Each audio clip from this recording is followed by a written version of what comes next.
This is the 13th theory that governs magic, which is on physical movement.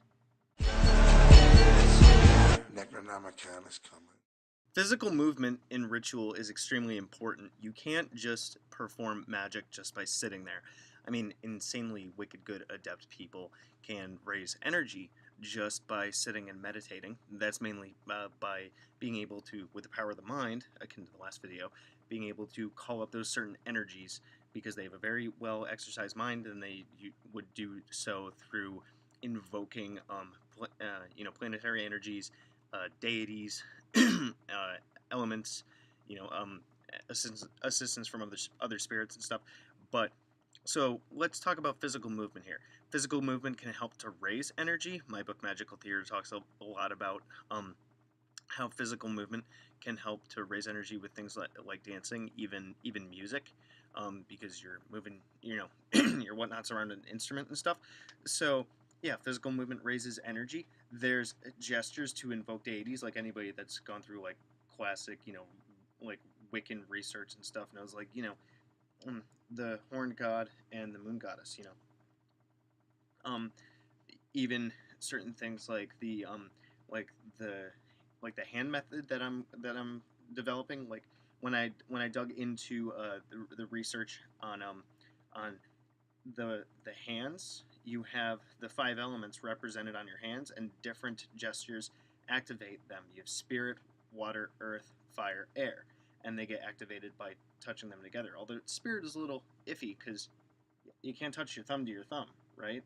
So I mean, like when you're going like this, that's your spirit saying yes. Kind of, you get the idea. See, it's a lot of this stuff really does tie into symbolism and things. So when you are using physical movement, you are freeing yourself up from that logical mind. You're entering that flow state. See how I'm talking about that again? I do talk about the flow state a lot in magical theater, by the way. And let's see what else. Yep, the energy flow. When you are trying to build energy in your ritual, even if you are trying to consecrate an object or something, you are using physicality to charge it, maybe with your hands, and you go with how you feel, moving moving your hands around, doing different gestures, even the physical movements of enacting a play when you're evoking a deity, um, you know basically personifying them. That's physical movement. Um, Even any actions from like cutting a cord, that's physical movement. You're being representational, like attracts like. Um, as above, so below.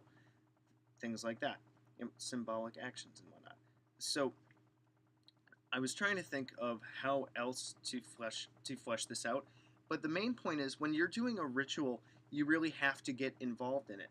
That's why a lot of ceremonial things they're very theatrical.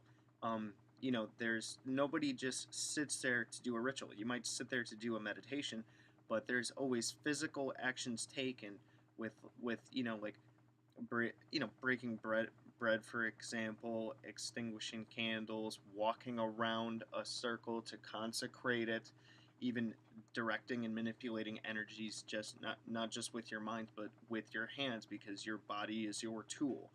And the more that we get involved in those things, then I think the more concrete our energy becomes. And remember, we're trying to manifest change here on this physical plane, and we can have all the desires and stuff that we want, but unless we also take physical action to manifest that change, it has much of a harder time going from the astral to the mental to the physical plane.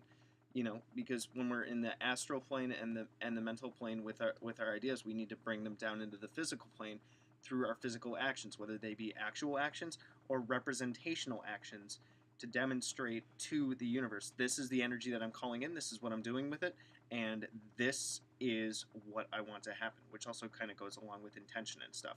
So yeah, I think I explained that pretty well. So let me know what you guys think about this theory that governs magic.